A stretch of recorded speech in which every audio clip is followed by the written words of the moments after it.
Vi har lavet vores egen chokolade, og vi føler, at det er den bedste chokolade på hele markedspladsen. Her er en $100 chokolade, som er rangeret lidt som den bedste chokolade nogensinde. Men det er vores. Den koster kun 5 kroner at lave. Vi vil gå ud og spørge folk for 100 kroner, om de kan gætte, hvad for en der er vores, hvad for en 100 chokolade. Se, hvad der er bedst. Hey!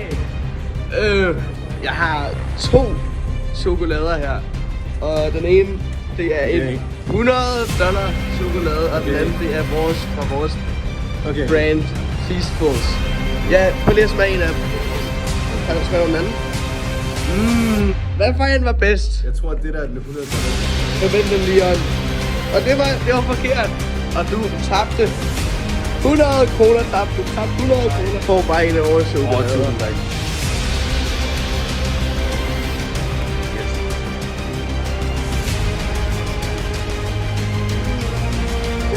Jeg tror, at den her er $100. Det er forkert. Vi er sådan på 100 kroner.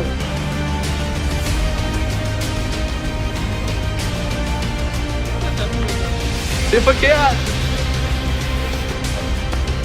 For 100 kroner. Hvad for en af vores chokolade? En af dem er $100, den anden er vores. Den er så god, det må være jer. Du har ret. 100 kroner. Ja. Og chokolade. Glem det.